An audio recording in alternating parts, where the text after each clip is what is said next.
All right, everybody, welcome in to another episode of the NFL Seekers podcast. Today, we're going to be giving you guys each our five my guys or five gems, or whatever you want to call it. Just, who on our big board are we just higher on than consensus? The guys that we're pounding the table for, screaming at the GM to draft for scouts. Just players that, we just wanted to yap about the most. So excited to yap about some of these guys, our favorite players in this class. How are you, Josh? It's draft day. Absolutely crazy. So excited it's here. Excited to come back on these and see how these players end up. Yeah, and we're double dipping every night. It's fun. It's podcast. We're getting everything out. I absolutely love it. But yeah, I mean, these are just guys who we are higher on than consensus is, whether they're a first round pick consensus or whether they're a seventh round pick. We feel higher on these guys. We feel passionate about these guys. We feel like these guys are locks to be something special at the next level. So yeah, I'm excited to talk to them. You want to just get right into it? Let's get right into it. Tell us who your first gem is going to be. My first gem is a guy who should be a top 10 pick, and he probably will be, but I have this guy on my big board at number three, and it is Mr. Brock Bowers.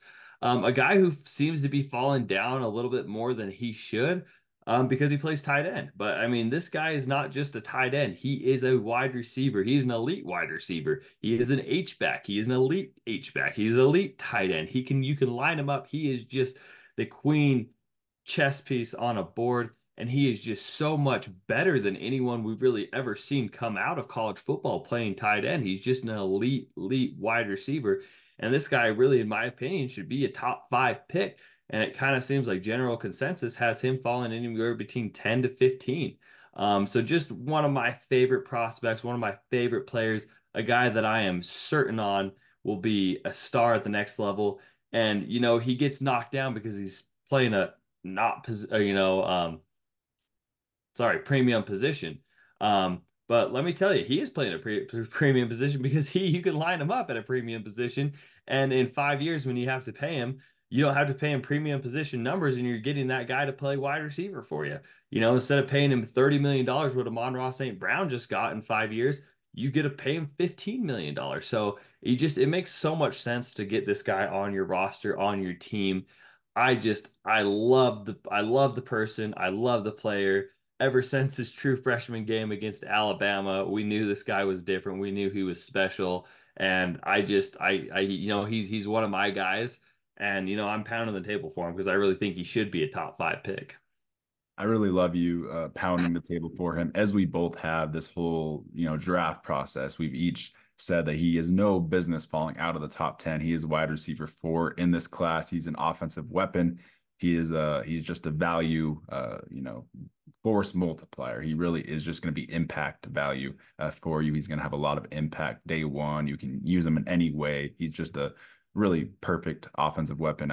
He's a generational for me. You have him as the seventh best player in this class. So I'm with you there 100%. I'll go on to my first gem, kind of similar thinking to you. We have two guys, higher up on boards, but there are some negative connotations surrounding them, and that is Latu, edge rusher out of UCLA. He is my edge one, and that is starting to gain more traction. There are, notes of teams saying that he is passing the NFL doctor's test, and a lot of teams are actually moving him up their boards after seeing his testing and his injury results. So I'm really not worried about it. He hasn't been injured once since being at UCLA after medically retiring at Washington. And just Latu, the player, man, I think he is a easier path to being TJ Watt than it's being talked about. I really think he has some of the best just tools in his tool belt, pass rushing wise, coming out like ever. He just has every single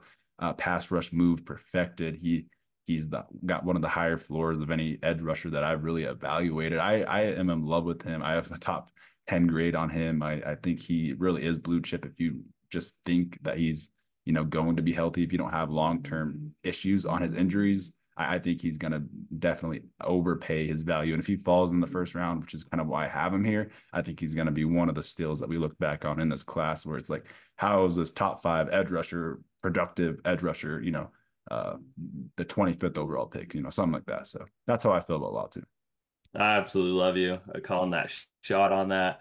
He's just, if you look at a guy who's just, mastered his craft, in college football, and that is what he's done. I mean, when you're putting up double-digit sack numbers in back-to-back seasons, there's something different. There's something special about you.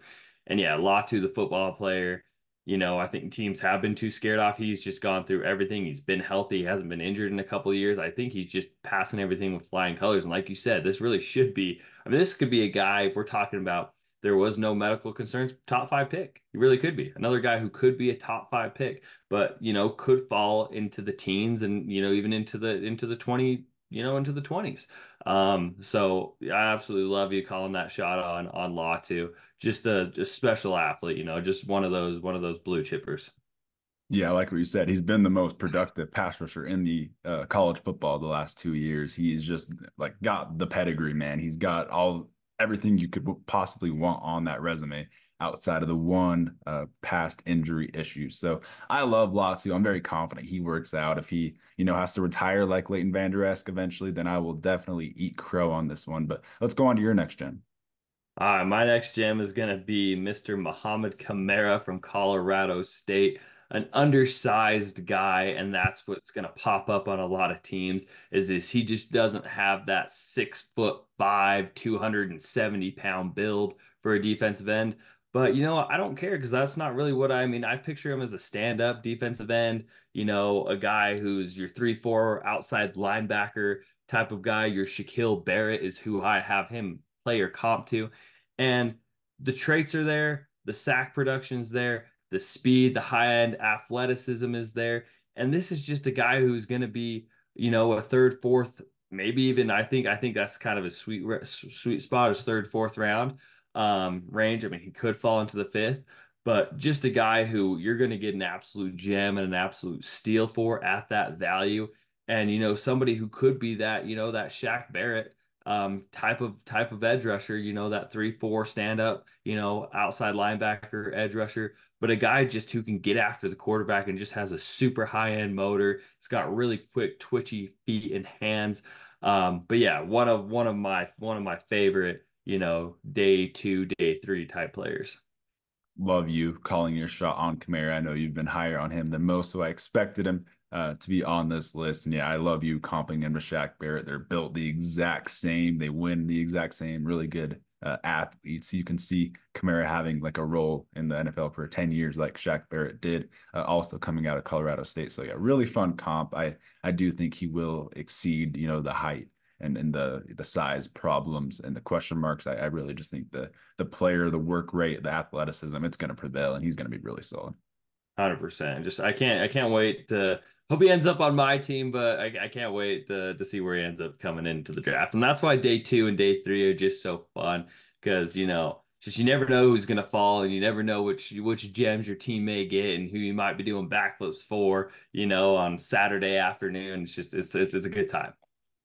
And with that, I'm going to move on to my next gem. This is a little bit of a different one. I've kind of got two in here. It's just two quarterbacks that I'm really high on and two quarterbacks that I'm really confident that in any decent, good situation, they could be really, really solid and win you some games and be top half of the league quarterbacks. I'll start it off with JJ McCarthy. I did add Rattler just because, adding a top five pick, McCarthy isn't the most bold thing in the world, but I really I've been really high on him since, mid-season last year. I was confident he'd be a top 10 pick. I just knew that the coaches would love his personality. I have no doubt that personality is just gonna, he has aura around him. Both these quarterbacks really do have a aura around them that I am gonna buy in and bet on. And I think the teammates would really love to buy in and play with them as well. JJ McCarthy has 48% of his passes on third and fourth down, resulting in a first down last year, which was the best in the class. I think that's really impressive. It shows when they needed him, he came through every single time at a crazy rate. He really made the right play when he needed to. He made big plays and big moments and obviously won that national championship. So his mentality is top, top, top.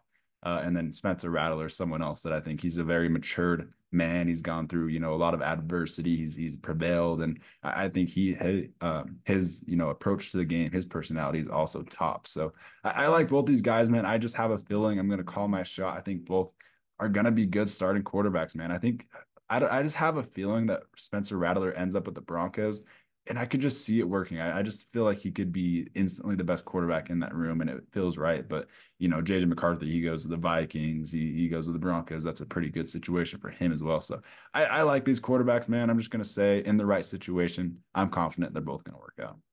Yeah, and like I really like what you said about the aura around them. It feels like they just have really good auras, and it feels like there can be guys that can come into those locker rooms and just really take over. And that's kind of how Spencer Rattler, I mean, I feel like he was kind of a cocky guy, kind of a high-end guy who just people love to hate him. But I feel like it's kind of broken him down. He's rebuilt himself into something really special. And I feel like he's going to carry that in there. And I feel like, he's got the confidence and he's got the aura to go into a locker room, being a day 2 or 3 draft pick, and he can go in there and he's like, I'm going to take command of this locker room and I'm going to push for a starting spot, even though I was a third or fourth round draft pick. And I wouldn't even be surprised if he had a Russell Wilson type draft day where he's a third, fourth round pick. And he becomes a starter and becomes something really special in the league. So I love you calling your shot on these two guys. Really, really fun quarterback prospects, a really, really fun quarterback draft class, and just a couple guys who may be being overlooked from the elite top few. Yeah, I'm really high on Rattler. I have him kind of bunched into the same tier as, the Penixes, the Daniels even, which is bold by me, the Nixes and the McCarthy. I really think he's just right there. He has potential to go round 2 and be a nice starter. So yeah, and I maybe I'm crazy, but I also really like Penix. I know you really like Penix. I could bunch him in here too because I think those 3 quarterbacks are going to succeed, man. Maybe I'm just being too optimistic and I need to nitpick more, but I really just have a feeling that those 3 personalities, players are just going to absolutely love. But with that, do you want to go into your next gem? Yes, I'll get into my next guy. It's going to be cornerback from Rutgers, Mr. Max Melton. Just, the son of an athlete, the brother of an athlete. Just, I mean, his family breeds athletes, man. The Meltons are football players. They're very good football players. And I think Max Melton's going to be the best one out of all of them, man. I mean, the athleticism, the speed, the ball production. He has a little bit of a red flags with tackling issues, but on tape, I just see him being an aggressive tackler and overshooting, which I have no problem with. I feel like he's not afraid to get his hands dirty. He's got great ball production skills. He's had 2 and 3 interceptions in his past 2 years. But a guy who I think worst case scenario, you plug and play him into the slot, and he may be a top 15 slot corner in the league. So a guy that, he's kind of his kind of been a roller coaster of draft grades for him. Me and you in a mock actually had him going in the first round. We called our shot on that. He really could be a back end of the first round guy. Some team might fall in love with him, but it seems like general consensus really has him later day 2, later day 3, but really a guy who I think really should be, the back end of the first round because he's got that kind of upside. A guy that just completely tore up the combine, put up freaky numbers. I really liked Bo Melton coming out of Rutgers. They've got that family legacy there. They definitely could have gone to bigger schools, but they continued that and they dominated over there at Rutgers. And Max was no different. He's a big physical corner and he's got all the traits. So there is a lot to love, man. I could see him in the back end of the first. I really could. So I really love you calling your shot on him. We've both been higher on him as well. I feel like we've both been higher on like him and TJ Tampa. But with that, I'm going to move on to my next gem, Michael Hall Jr., someone I am absolutely in love with. I have a really high grade on him. He is my defensive interior 3 right now. I think he's awesome. I call him a Byron Murphy, like a baby day 2 Byron Murphy. I really think he can be that next best, like, pass rushing specialist, high upside defensive lineman in this draft. He's only 20 years old. He's going to be 21 as a rookie. So that is something very optimistic. He has some good tape out there. He's just a fun, crafty pass rusher. He's got crazy movement and athleticism. A little bit undersized, but he's really not too undersized, and he just moves so fluid. You're not worried about it. So I'm really high on Michael Hall. I think he's going to just, take a step up in the NFL, be one of these players that really in any good situation just transcends, and he's going to become awesome. Yeah, I think a lot of people are overlooking Michael Hall because they kind of group him into being a one-trick pony. But if you get your hands on this guy and you can develop into something, he could be something really incredible because he's going to be one of the best, interior pass rushers in this entire draft class. The dude's just got a high-end motor that doesn't stop, and he's the kind of guy you want to have on the field in, third down and long situations because he's going to get you off the field because he's going to get at the quarterback and he's going to do it at an elite high level with a high-end motor. So really, really fun prospect. What round do you kind of see Michael Hall Jr. going, just out of curiosity? So I'm obviously really high on him. I have a second to third round grade on him. Realistically, I think he goes round three, just because like I said, he's not the biggest guy. He does have some work to do in the run defense aspect, but he's also just 20. A lot of these defensive linemen don't have the highest upside, and he is definitely the highest upside outside of that, the top two, Byron Murphy and Johnny Newton. So I think I would bet on him. I think an NFL team will really fall in love with the traits. I see him going day two. Absolutely love that. He is just an incredible prospect. Just the high-end motor I love. And kind of funny because my next prospect is actually behind Michael Hall Jr. right there. Mr. Zach, yep, Mr. Zak Winter, the guard from Michigan. I mean, just an absolute mauler, Bigfoot of a human being. I mean, he is 6'6", 322 pounds, and he's gonna be a day three selection. But I mean, he comes from a program where he's bred and built right. And I think, if Zak Zinter didn't have his injury, I think this is a guy that we could be talking about, possibly could have been the end of round one, middle of round two, no doubt in my mind. But he's a guy that's going to fall the third, fourth, fifth, maybe even sixth round because of injury concerns. But if you get this guy and you get him right, I mean, I think he's one of the best interior offensive linemen in this entire draft class. I think he can pass block at a great level. I think he can be an absolute mauler in the run game. And he's just a monster of a human being. He's just going to outstrength you. And again, Michigan's offensive line, I think for the last 2 or 3 years in a row, has won the what do they call it? The award for best offensive line in football. The last 3 years in a row. So he's been built up, bred right, given the right system. He's gonna be something special, man, and he's gonna be a steal. Yeah, if you're gonna bet on a lineman, bet on a Michigan offensive lineman. I know you're really high on him. You have a top five. He was a top five interior offensive lineman for you. So I really like that. You definitely would. I feel like he has such a high floor, man. Like if he's actually there in day three, I don't know how you couldn't take him, especially with no team really having deep offensive lines, no deep interior offensive line depth. So he's just going to be a steal if he does fall that late because of the injury. I do like how well rounded he is, how big he is. He just got a high floor, man. I think he's going to be a good starter in the NFL. I think he could be day one when he's healthy. So I really like you calling your shot on him. You've been high on him, and you trust the Michigan coaching, and especially with these big uglies. Oh, 100%. I mean, his zone grade, his gap grade, I think he can just really slot into any kind of system and just, provide that stability, for the next 10 plus years. And this is a guy you're going to get in day three. He's not going in the top 2 rounds. So he is a day three prospect. And, it's just he's gonna be a steal, I promise you that. So this guy is one of the guys I'm just most confident in.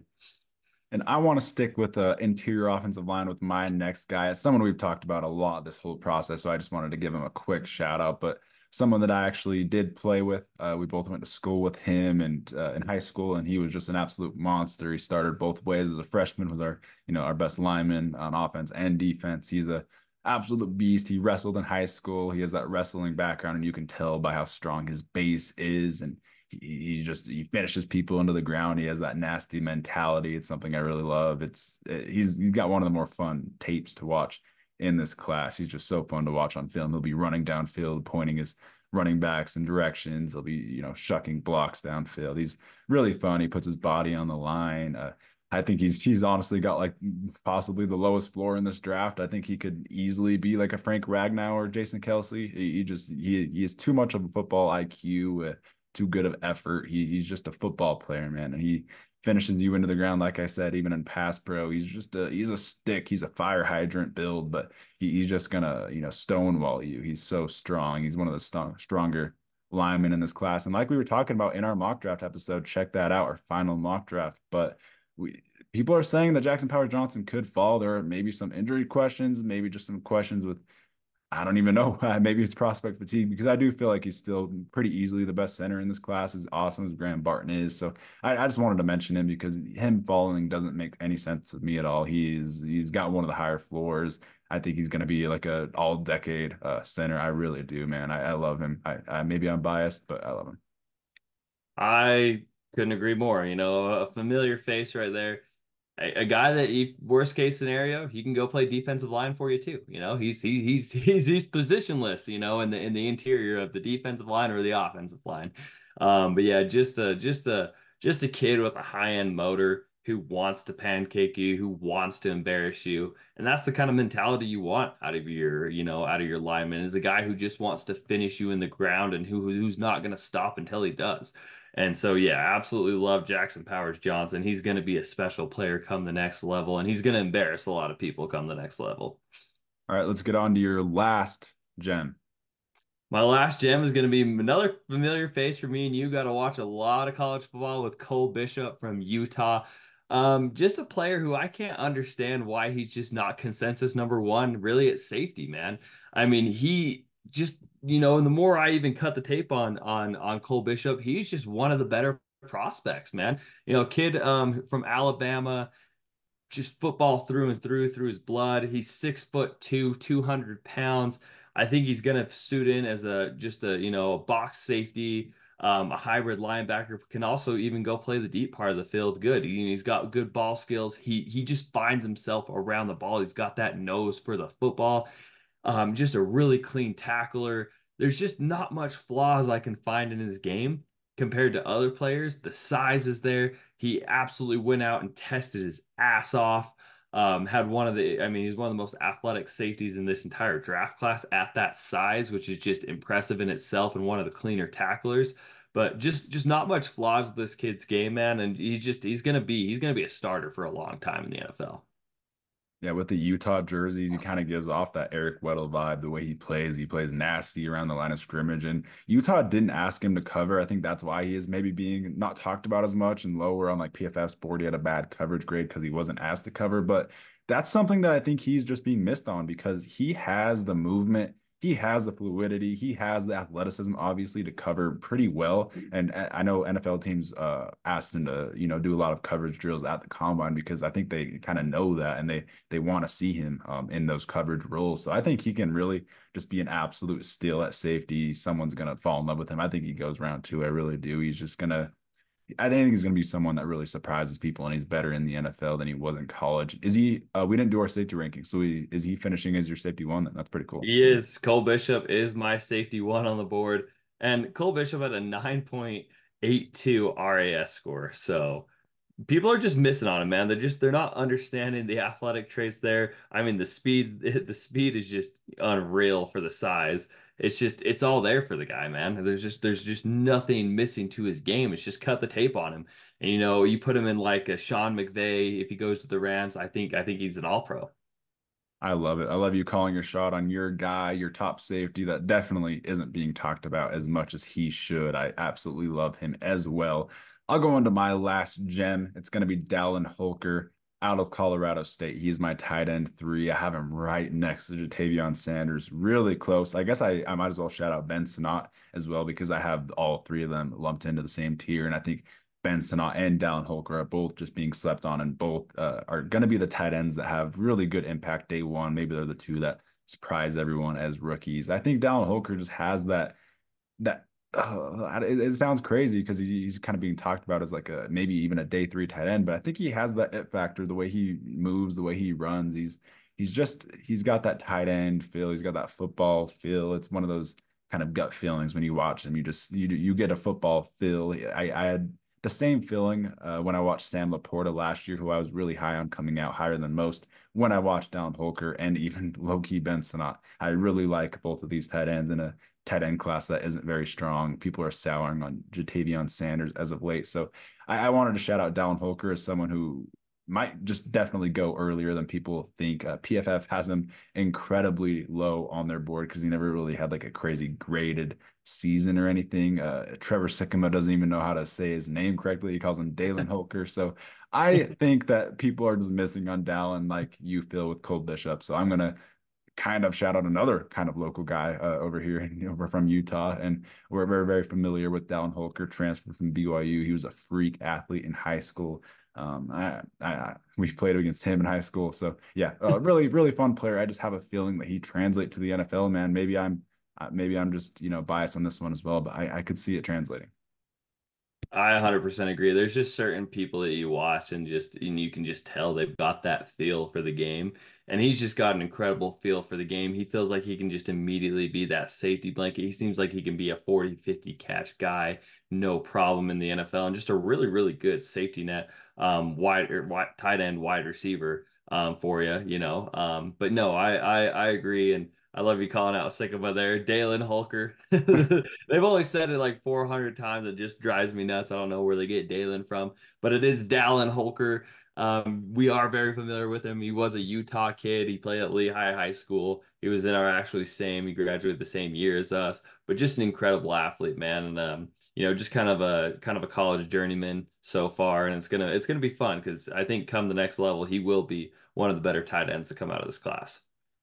Someone I've been much higher on throughout this whole process. And I usually feel like I have a pretty good feel with tight ends. I feel confident with my eye grading tight ends. I threw in one extra for you. I didn't tell you about it, but we got the 2024 collective NFL seekers gem of this whole draft process. We can't go an episode without talking about our boy. We talked about Cole Bishop, the opposite safety, opposite of Sione Vaki, but we have him here because I think we both have him as a running back, and I think we might be the only two people in all of draft community that have Sione Vaki as a running back at this point.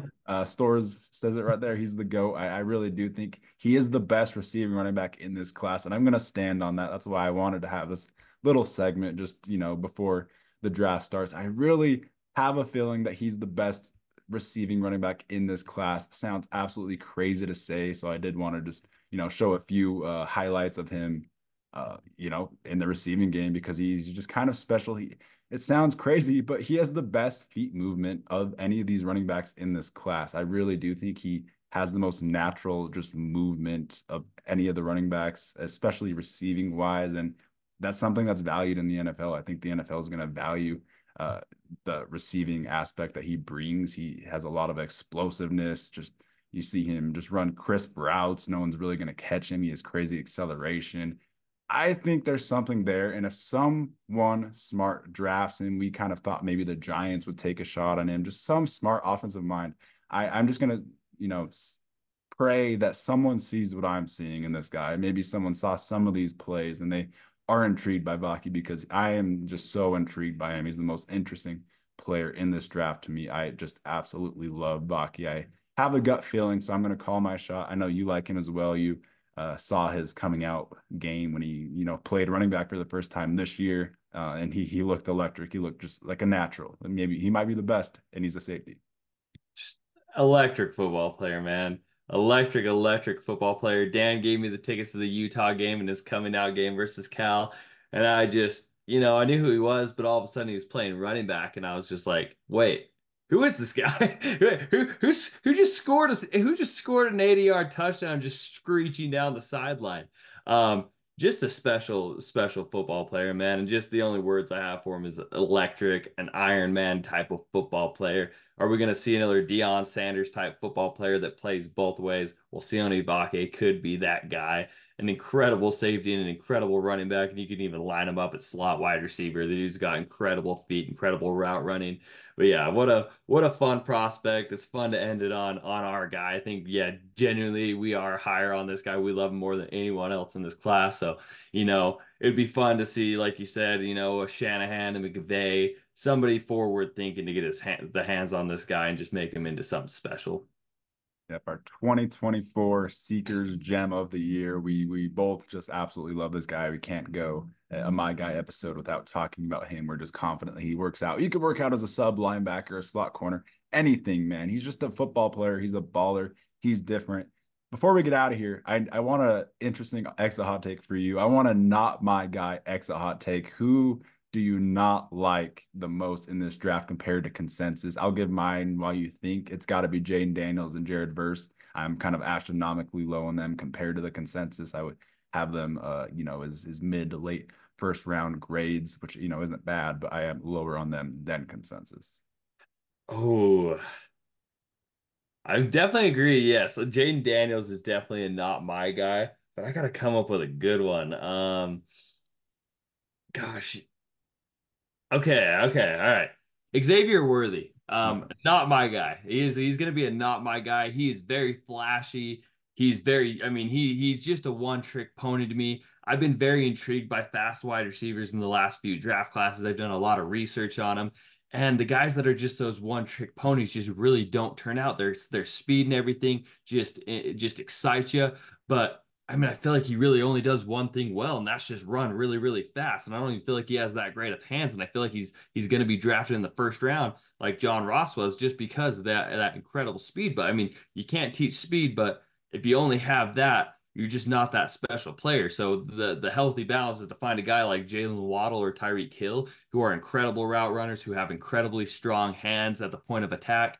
But I just don't see that with Xavier Worthy, and I feel like he's going to be way overdrafted. You don't got to convince me, man. That's my wide receiver 14. We're on the same exact wavelength. I'm glad you see the same thing as me. I don't know if he's going to definitely pay off that value that he gets drafted. He's going to go pretty high. So, yeah, I like you calling that shot. Super fun calling our shot on all of our guys. We wanted to get this out before the draft and call our final, put our final stamp on our favorite guys. So, yeah, really fun. Thank you guys so much for tuning into all the draft content from the NFL Seekers podcast. Like, comment, subscribe on all of our content. We got our mock draft that just barely came out, our final mock draft. Pretty surgical, in my opinion. So make sure to check that out as well. We got a lot of fantasy and draft content coming out. So, yeah. Anything else, Josh? Till next year, baby. It's sad to say it, but it's been fun. Like, share, subscribe. Stay along for the journey. Stay along for summer. We're gonna have a lot of more fun content coming out, but the draft is here, baby. Let's get it. Yep. More creative content coming soon. Draft day. Super excited. Like, comment, subscribe. Thanks for tuning in.